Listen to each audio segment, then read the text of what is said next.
Pushkin. Before we start, a warning. Our investigation looks into power and the porn industry. This episode contains adult themes. In previous episodes, we've told you about men at the top of porn. Their ambition, their power battles, their relentless efforts to remain unknown to the world. We looked at how they cornered the most lucrative parts of the adult business, either by owning tech platforms or production studios, or both. Porn profits flowed to owners and middlemen, but not so much to performers. Now we're going to tell you about the company that reset the balance. The company that, whether it intended to or not, managed to shift money and power back to performers in a huge way. You may have heard its name. It became so popular during the pandemic, even my mother had heard its name. We're talking about OnlyFans. OnlyFans is a social media platform, just like those you use already, but which allows you to set a monthly subscription price, ensuring that any media you upload is fully hidden until your fans pay your subscription. We are not the average demographic. We are on the more mature side of your typical webcam broadcaster. This is Peppermint. It's the stage name she uses for the adult enterprise she runs with her husband Dusty. Also a stage name. Our shows can run anywhere between 4 to 8 hours. 8 hours? God, that's a long time. Now, not all of that is sexual engagement. We have amazing conversations with our viewers. We like to dive deep into the meaning of life and relationships and sexuality. We met at a porn event in LA where Dusty and Peppermint were promoting their business and meeting fans. They're mainly known for their live video work on campsites, those 8-hour shows that can include sex, fire spinning, acrobatic yoga, and cooking. Trying to promote real sex between real people rather than a fantasy scenario created by a studio. Over time, they've branched out, selling clips on video platforms and reaching their most loyal supporters through an OnlyFans account.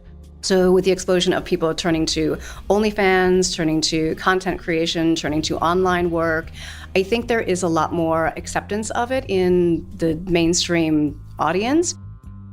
OnlyFans is a platform that launched in 2016. It's basically a special kind of social media site. It lets you message followers or upload videos or posts just like Instagram or Facebook. The twist with OnlyFans is that your content lives behind a paywall. Visitors pay you to view it.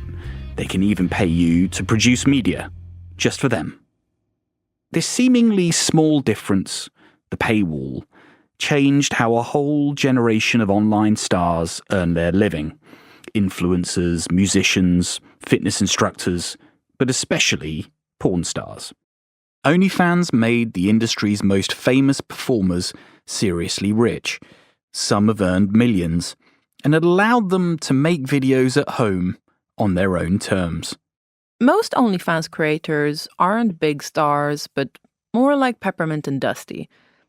The platform has allowed them to generate a modest, steady income. It made it easier than ever to make money from porn.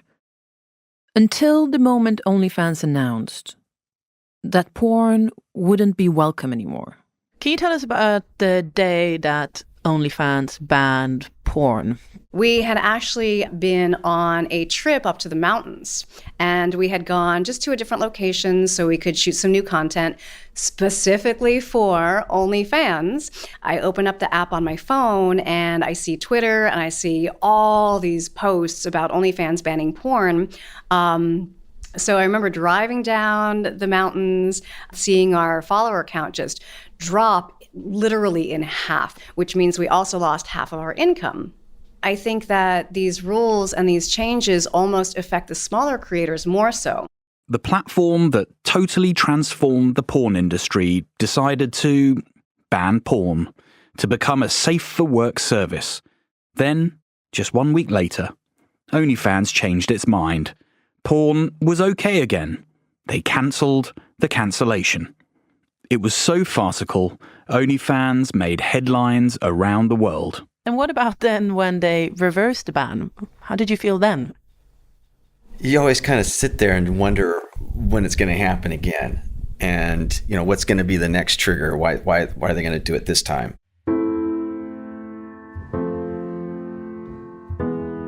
What happened? We decided to seek out OnlyFans and where it came from. A close-knit family from Essex, the New Jersey of England.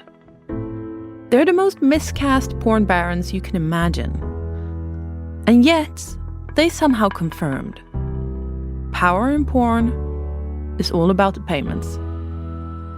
I'm Alex Barker. I'm Patricia Nilsson.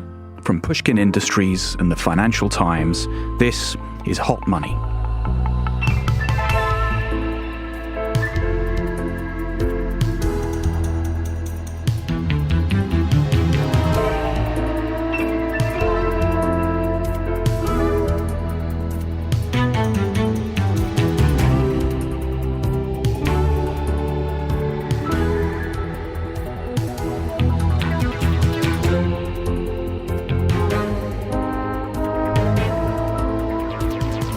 Act 1.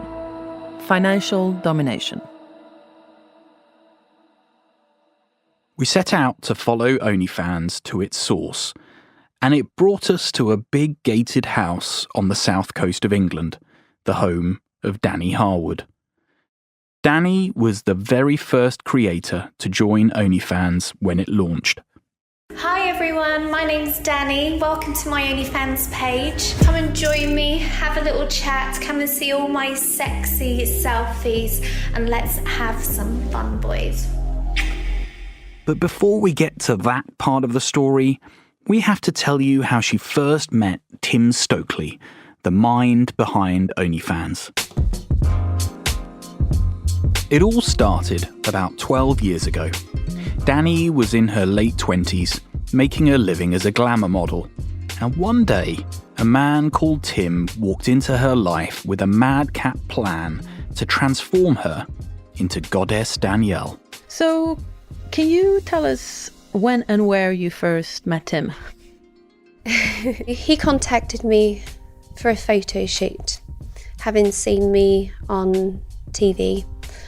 And he turned up in a Savile Row suit with a briefcase and a copy of the Financial Times under his arm. It's just a bit, who is this guy? Tim was carrying a Financial Times because his father was a banker. His brother was a banker, and Tim may have become a banker too if he didn't have other interests he wanted to pursue. He was starting a new business, a fetish site called Glam Worship. He sort of looked like he was just about to go for a board meeting, not a photo shoot. He was young, a fairly good-looking guy, and just very smart and very well-spoken. And he was like, right, okay, Danny, if you just sit over there and he's like, just look at the camera. He was so underprepared. He was so nervous. This was Tim's first shoot for Glam Worship. Danny was the first model. He used his briefcase as a camera stand. And here's the extraordinary part. The origins of OnlyFans can be traced straight back to the kink the website served. This fetish for financial domination. Out of the photo shoot would emerge Goddess Danielle. Her page told visitors it was the luckiest day of their pathetic existence. Girls would talk about financially dominating men. That's what the fetish was. So the woman is in charge, and therefore they should give their money to the woman, and because they're not worthy of that money. Financial domination, the art of the fin dom, is not something we have made up for a Financial Times podcast about money and porn. We promise. Hello, slaves. Well, you've probably been watching me for quite a while now, haven't you? Seeing me grow from strength to strength.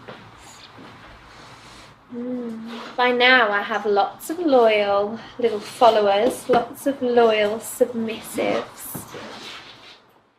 Some people will literally pay for the thrill of becoming a financial slave.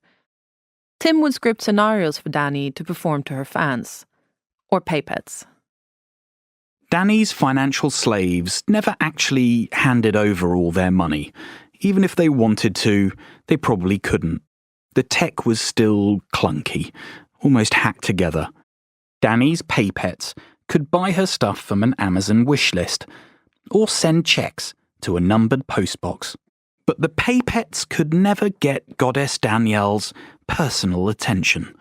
They couldn't ask for her custom videos or directly fill her bank account with money. The flaws were obvious. Tim launched other ventures, hoping to solve them. Many other ventures. And after some painful trial and error, in 2016, something new came together. A site that actually worked. OnlyFans. A platform that combined interaction, tailor-made content, and a direct connection between the fan and the performer. Including, yes, payment, with OnlyFans taking a 20% cut. Danny was one of the first to hear Tim's idea.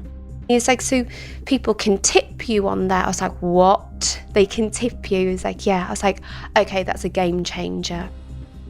This was the start of a new era. If video streaming made porn free, OnlyFans was one of the sites that began to turn the tide.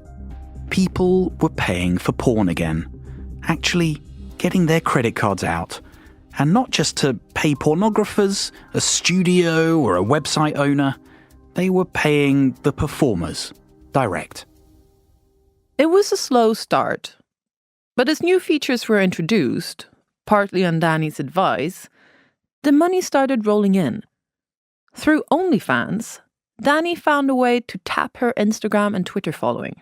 I went from earning 1 month between $3,000 and $6,000. My next earnings was $22,000. Tim asked Danny to spread the word, so she spoke with friends at the Glamour TV channel where she performed. Girls, there's this website, you have to join it, Look at my bank statement, look at the statement. This is what I'm being paid, this is what you could earn. They're like, wow. So quickly signed them up.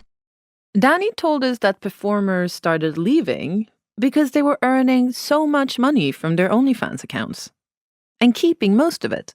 Going into the changing room one day, and my boss had put these posters up on the changing room wall saying that you're not allowed to film any content for OnlyFans, otherwise you're going to get the sack. They hated it. Danny says she eventually became the first to have $1 million page. To her, and for many established performers, the control OnlyFans provided was a sort of liberation. It gave them freedom. And the power that comes with money. They were being paid well enough to have leverage in the industry, something that, in an age of free porn, was sorely lacking. Today, Danny is still on the platform. Not as Goddess Danielle, but under another name. She crowned herself the Queen of OnlyFans. After all these years, she is still friends with the Stokely family. And that's who we spoke with next. That's after the break.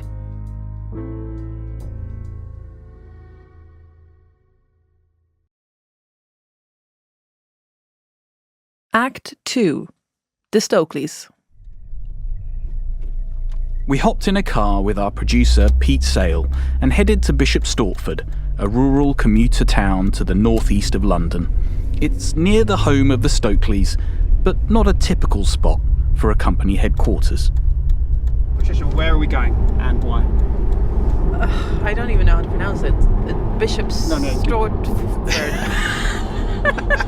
Great start. Podcast gold already. Go on, Patricia. We're in the car. We're on our way to meet up with Tim and Guy Stokley.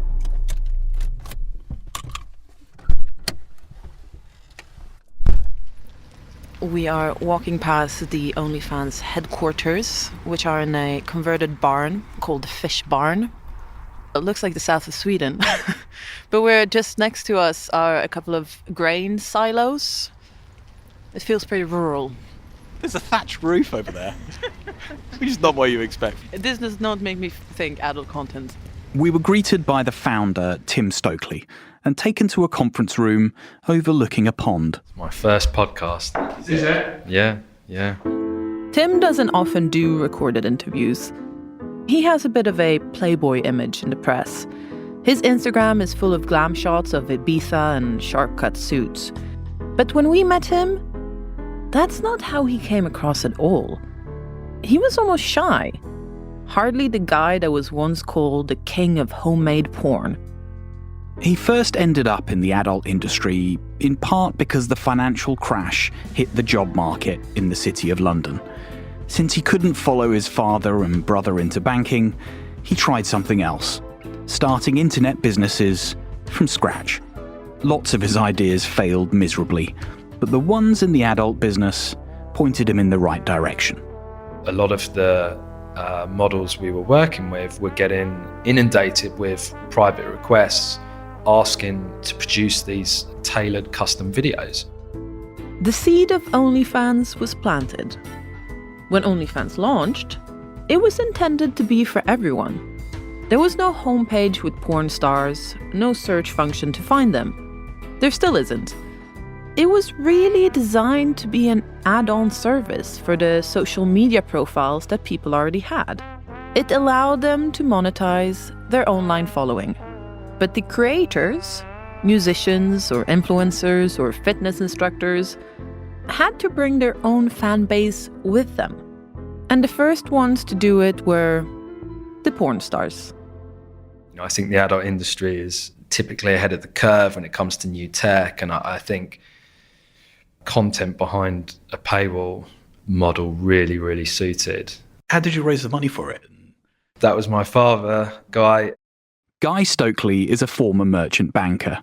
If Tim is an unlikely pornographer, Guy is a complete fish out of water. Before OnlyFans, Guy was retired. He's mild-mannered and ever so polite. Tim phoned me and said, "I've got this really good idea, Dad." And I kind of explained the premise of paid social media. And he told me about it, and I said, yeah, that's interesting. Picture that thought bubble coming from Guy's head. Oh God, not again. There was a healthy amount of skepticism. Guy had invested in some of the previous platforms. Some had gone really well, some really badly. After many attempts to convince him, I remember Guy saying, okay, but this is the last one. The early days for Tim were a hard slog. He sent hundreds of emails to performers and influencers trying to explain how much money they could make on OnlyFans. I remember receiving one email from one influencer saying, "This is hands down the most stupid business idea I've ever heard in my life." OnlyFans launched in 2016. One thing that really put the wind in its sails was a clever referral program, giving creators a cut of other people's earnings if they brought them to the platform. Guy thought Tim's goal of £500,000 revenue in 2017 was totally ridiculous. They ended up with £2.4 million. A lot of the creators were adult performers, and sitting with the Stokleys, that's something you can easily forget. They don't seem like porn people. Mention nudity, and Guy almost starts to blush. I didn't think of it as being adult. I wasn't interested in adult, but it was about supporting Tim. This was genuinely a family business. Tim was CEO, and Guy the chief financial officer and supportive father. Tim's sister and his two brothers were involved too. But then in 2018, at a point when OnlyFans was growing fast and showing it had real potential, the Stokleys did something surprising. They decided it was time to bring in an outside investor. They sold OnlyFans, but stayed on as the executive team. Within a year of selling, their platform just exploded in popularity. OnlyFans is massively a part of the pop culture zeitgeist right now. Cardi B's on the platform. You have Chris Brown. Now, why are you tipping this rich man? I think I'm gonna start an OnlyFans. Please do it, Lonnie Love. Michael B. Jordan's mustache. Beyoncé even name-dropped OnlyFans in a song. Hips tick-tock when I dance. On that demon time, she might start her OnlyFans. During the pandemic, it reached 2 million creators and 180 million users. A significant proportion of them were buying or selling porn. OnlyFans gave the tired old porn industry a new lease of life, and everything on the site was behind a paywall, so much harder for children to access. But with the success came a lot of bad press for Tim. There were, of course, stereotypes about the bling Essex man making millions from porn, but also unease over OnlyFans normalising pornography, making it seem just like any other career. A lot of men and women saw the huge payouts to top porn stars and thought, I can give this a try. But most couldn't build a big enough following. And some probably realized porn wasn't something you can just dabble in, and regretted trying. Anyway, it's fair to say OnlyFans really caught a cultural moment and courted plenty of controversy. We, of course, focused on the business side and the money. What you need to understand is what makes OnlyFans different. It succeeded not just because it could take money, but because it could pay it out. It built a financial bridge from fans' credit cards straight to the bank accounts of creators. The bigger OnlyFans became, the more its reputation was associated with a porn revival, and the more nervous banks got moving its money around the world. So nervous, one bank even stopped providing a personal bank account to Tim's brother, a former banker, just because he was involved in running OnlyFans. It's a very strange way to act, but it was, that's what happened. Then, in the summer of 2021, the dam burst. OnlyFans, the platform that changed the adult industry, announced it was going to ban porn. Performers were totally stunned. OnlyFans will prohibit the posting of any content containing sexually explicit conduct. That leaves a lot of people worried about what's going to happen to the at least tens of thousands of creators on the platform who, particularly during the pandemic, have made a lot of money from the safety of their home. So let's think back to the decision to ban explicit content. And yeah. What were you trying to achieve when you first made that announcement? Well, it certainly wasn't a strategic move. Really? Yeah, absolutely. We have to pay out hundreds of millions of dollars to creators globally each month.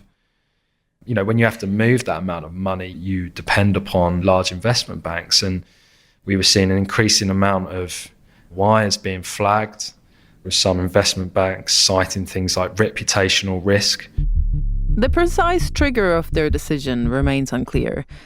Here, Tim is describing the choice as a practical matter. His company's transfers were being flagged, marked down for extra checks by banks moving their money around the world. A lot of banks don't want to be associated with porn. The abrupt announcement completely threw the industry. The uproar from performers was deafening.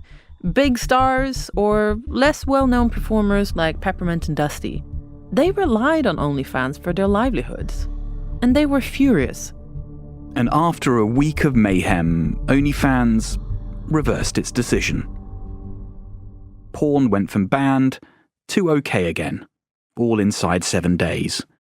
People who earn money on the website OnlyFans may have a bad case of whiplash tonight. What a walk back. I guess the question is, has the damage already been done? Some users really saw this as a move of OnlyFans selling out. OnlyFans said its original decision to ban porn was due to pressure from banking and payment services, but now it has secured assurances necessary to keep things as is. To everyone watching, the handling looked totally botched. It was mocked on social media and compared to Domino's trying to ban pizza. The lack of any convincing explanation at the time also fed all sorts of conspiracy theories. Tim actually insists the reversal was enabled by an interview he did with me over the phone last year. It was for a piece in the Financial Times that ran straight after the ban, where he named some of the banks causing OnlyFans problems. After that article was published, he said the mood changed. The banks gave him the assurances he needed. Do you have regrets on how you handled it looking back? Not on how it was handled. I don't think we had much of a choice, but I deeply regret the amount of concern and anxiety it caused. I mean, for a lot of people, it's like being cut down at the knees, and why should they trust OnlyFans not to do this again? And well, I think what this put a spotlight on was the discriminatory policies within the banking system, and that's where the focus is, I think. Tim here is talking about banks making life difficult for companies just because they're associated with adult content. The problem isn't necessarily allowing porn on a platform. Twitter, for instance, permits adult content on parts of its platform and hosts lots of porn without much trouble. The issues start when a company has so much porn or makes so much money from porn, it starts to look like a porn company. After that, basic finance dries up. Banking becomes harder and a lot more expensive. There are lots of people in the porn industry who find it hard to believe that OnlyFans got cold feet for a mundane reason like financing. They are still convinced the whole porn ban fiasco was actually a publicity stunt, some cunning plan. That's entirely false. I think we've perhaps been victim to some, unfair reporting, which, has led to some criticism that is based on moral outrage rather than evidence or facts or statistics. Couldn't you have had that conversation with your financial partners before? If they were all happy, couldn't you have gone to your financial partners and said, we might have to change? Could we have handled it in a different way? Yes, of course we could. But we're happy with where we ended up. At the end of our interviews, the Stokleys took us to their office. In there was another brother wearing a woolly jumper that looked like an early Christmas present. There were ducks wandering around the patio, crooked trinkets on the desks. It seemed just a setting for a charming family business. But for OnlyFans? Something didn't quite seem right. And it wasn't. We'll be right back.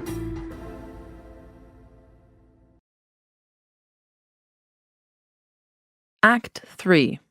Reading the fine print.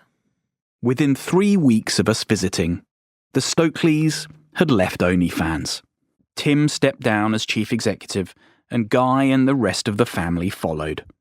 Just like that, the Stokleys had gone. We'll admit it, we were confused. We called them to ask what happened. We didn't get much of an answer. Now, the story of the Stokleys and OnlyFans that you heard earlier, that was all true.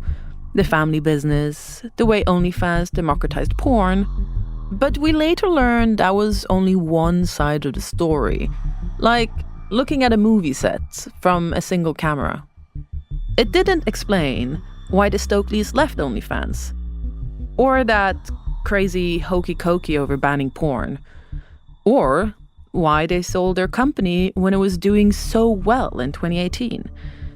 To figure out what was going on, we need to rewind and look out of shot. And that starts with the current owner, the guy who bought OnlyFans from the Stokleys in 2018. Now, plenty of investors have attempted to buy OnlyFans over the years, mainstream investors. But when the Stokleys sold, it was to a man called Leo Radvinsky, a 40-year-old Ukrainian-American who made his fortune in the porn industry. We'd love to have spoken to him, but he declined. He's not one for publicity. Here's what Tim told us about Leo when we visited. You know, he's been absolutely a joy to work with and such a smart guy, and he's a huge reason we are where we are. Remember, in 2018, OnlyFans was a fast-growing business, but it hadn't really caught fire. The good times were ahead. So why did the Stokleys give it all up to Leo Radvinsky? Tim was cagey with his reasons for selling OnlyFans, but he did give us a few clues. I mean, what I can tell you is it's one of the best decisions we made. He's very kind of hands-on and adds so much value to the technical part of the business. And then he also works, you know, to an extent on the payment side. We didn't think much of it at the time. Leo knows tech. He made his career running a live video porn site called MyFreeCams. But when we listened back, we realized the intriguing part was the second half of that sentence. Tim said Leo also worked on the payment side. Which raises one blindingly obvious question. Why was Leo, the seasoned pornographer, helping a family of bankers with payments? So, you know, I've been looking for an explanation of why the Stokleys sold OnlyFans. I think I found something, but I have a little confession to make. Yeah, what's that? One of my new habits is reading the terms and conditions on porn sites, the legal fine print. Well, you've sent me one. Should I read it out loud? Go ahead.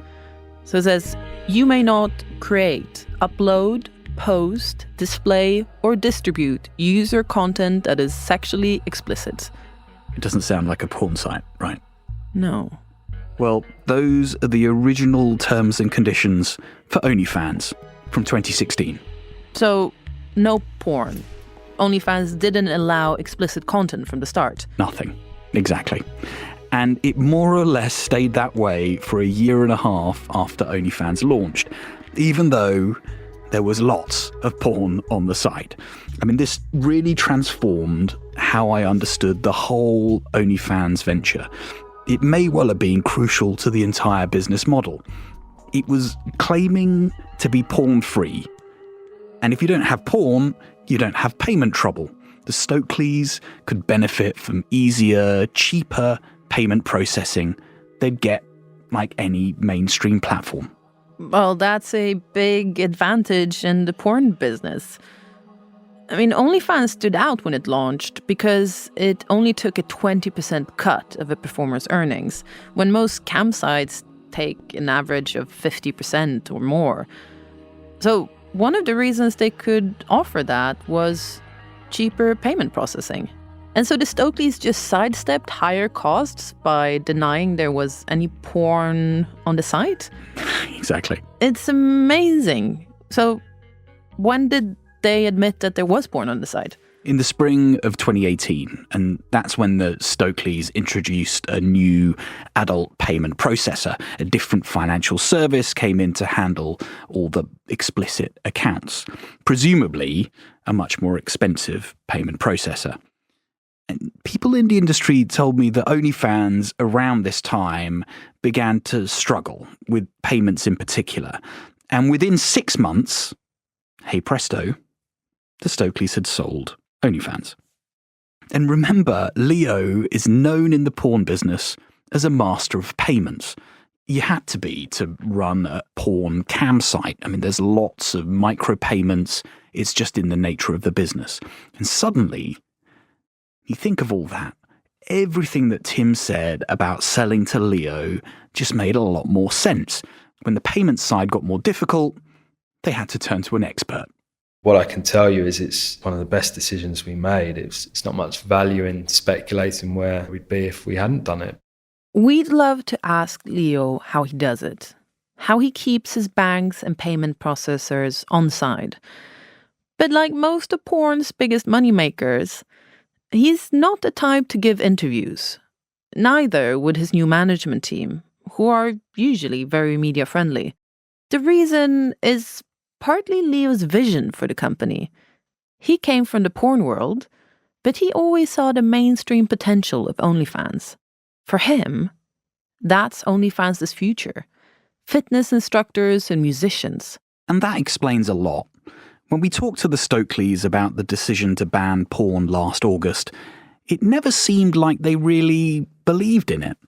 In reality, it was Leo's call.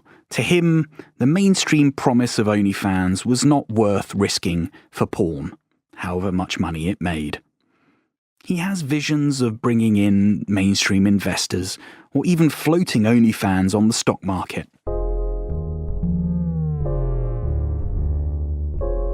OnlyFans has promised not to ditch porn performers again, people like Peppermint and her husband Dusty, who we heard from earlier in this episode. I mean, they say one thing, and then a week later they say another thing, and it makes one very, very hard to trust what's happening with the site itself. When is this going to happen again? So it makes it, very precarious. Peppermint and Dusty stuck with OnlyFans because it's an important stream of income. And it didn't seem right to be cutting off loyal subscribers. It felt in some ways like going back to an abusive partner. You don't want to really stay there, but you're kind of stuck. You don't have a lot of choice. I'm hoping that it means only good things. Maybe Tim Stokely was tired of having to deal with the credit card companies and all the legislation and the rules, so handing the reins over to somebody else could possibly be a good thing. That's my hope, indeed. There is a weird parallel between all the people we've spoken to and told you about in this episode. Peppermint and Dusty, the Stokely family, and Leo Radvinsky, the pornographer trying to go mainstream. You could even make a link to Dani, the goddess of financial domination who had no way to be tipped by her pay pets. What all their stories taught us was this: if you're not the master of your business's payment system, very simply, it means somebody else is in charge. OnlyFans empowered performers by giving them a way to receive direct payments from fans. But because OnlyFans doesn't control its own payment system, it is caught in a bind. It is reliant on porn-shy payment companies on one side to take in money, and on porn-shy banks on the other to pay it out. That's where the real power lies. A finance world that seems to have a muddled and bizarre relationship with the porn industry and the money it brings. What does this all mean for porn today? That's our next episode, the season finale. Instead of the government defining what is and is not considered sexually acceptable, it's a corporation.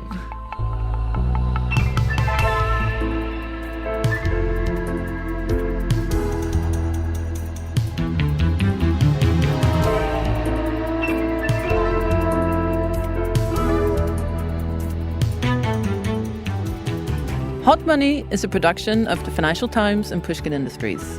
It was written and reported by me, Patricia Nilsson. And me, Alex Barker. Peter Sale is our lead producer and sound designer. Edith Rousselot is our associate producer. Our editor is Karen Shakurji. Amanda K. Wong is our engineer. Music composition by Pascal Wise. Fact-checking by Andrea Lopez Cusado. Our executive producers are Cheryl Brumley and Jacob Goldstein.